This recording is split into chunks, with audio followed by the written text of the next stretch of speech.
Hi there guys, so it has been recently rumoured that Andy Ruiz Jr. could join up with Team Canelo and his trainer Eddie Reynoso. Now obviously Andy Ruiz Jr. has been looking for a trainer since his split with Manny Robles, who masterminded his win over Anthony Joshua, making him the first Mexican heavyweight world champion. Now obviously he's been flirting with Teddy Atlas and a few other trainers as well, but it seems like it could be Eddie Reynoso now. And I believe that would be a good fit for Andy Ruiz Jr. because obviously he has a kind of similar style to Canelo. Not the same, but kind of similar. Very fast hands and good at counter shots as well. And working on the inside, working to the body. It's a Mexican style really. So obviously I believe that is why that they would match up quite well. And Canelo, similarly to Andy Ruiz Jr., fast hands, quite powerful. As I said, good body shots, but not necessarily fast on his feet. So one thing that you have to do to counteract that is have good positioning. I mean, they say speed kills, but timing beats speed, positioning as well. So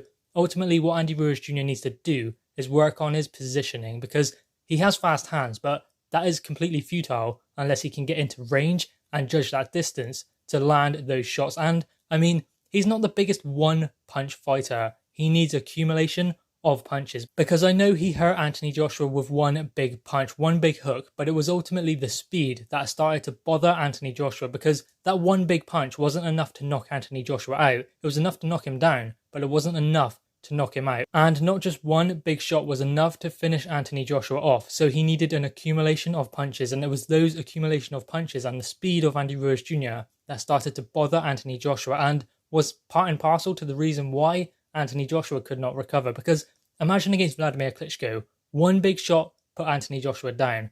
And after that point, Anthony Joshua could have been one punch away from being stopped from Vladimir Klitschko, so he had to be smart. But against Andy Ruiz Jr., one big shot just wasn't enough. So Vladimir Klitschko was the bigger puncher out of the two, because obviously Anthony Joshua has explained that he was going to say Ruiz when asked that question, but Vladimir Klitschko was in fact a bigger puncher than Andy Ruiz Jr. But the reason why Andy Ruiz Jr. caused Anthony Joshua so many problems wasn't because of his power, but was because of his speed. Because he caught Anthony Joshua with single shots in the rematch, but it wasn't enough to hurt him because Anthony Joshua saw the punches coming and he did not allow Andy Ruiz Jr. to close the distance, get his feet into position to land those punches.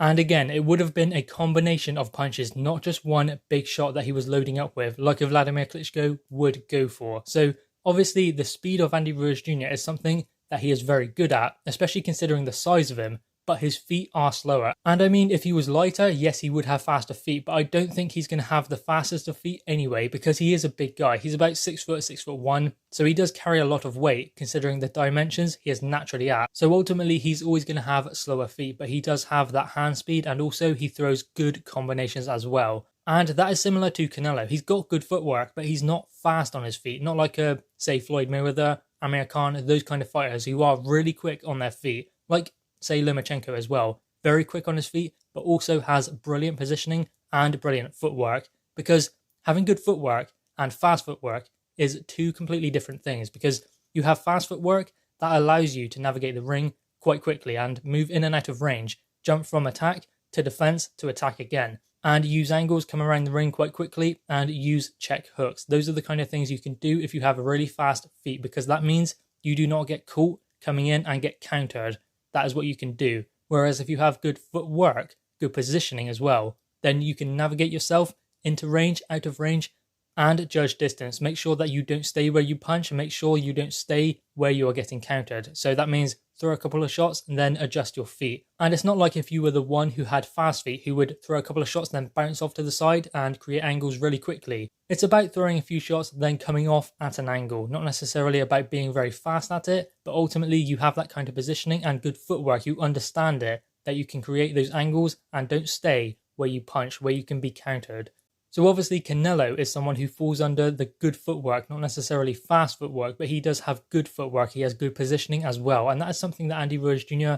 would need to add to his game, and something that Eddie Reynoso, Canelo's trainer, would have an expertise in as well, because he has taught Canelo it. Because Canelo against Floyd Mayweather and Canelo now is a completely different fighter. And you could see in that fight, there were many things that Floyd Mayweather done that bothered Canelo, but the footwork, the movement was something that Canelo just could not keep up to. And ultimately, he started to really struggle in the middle rounds to work Floyd Mayweather out. And his feet haven't gotten faster, he's just got better at navigating the ring and using his positioning and creating angles. Against Amir Khan, another fast fighter, quick feet, not brilliant footwork, but quick feet.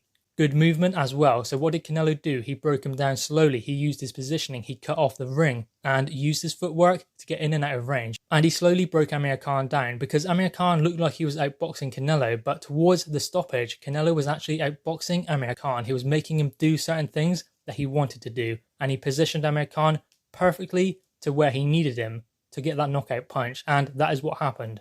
So that is what I believe Andy Ruiz Jr. can gain by joining up to Team Canelo and with Eddie Reynoso, Canelo's trainer. It would be great because obviously they are compatriots as well, and I believe that will be a good working relationship. Andy Ruiz Jr. needs to get better with his discipline. If he does, he can be a good fighter. There are a lot of things that Andy Ruiz Jr. does well. There are very few things that he doesn't do well. And if he can get better at those things, then he can be a formidable force in the heavyweight division going forward. Anyway, guys, what are your thoughts on this? Andy Ruiz Jr. could join up with Team Canelo. Guys, drop your thoughts in the comments below, click your thumbs up and subscribe if you are new. Thanks, guys.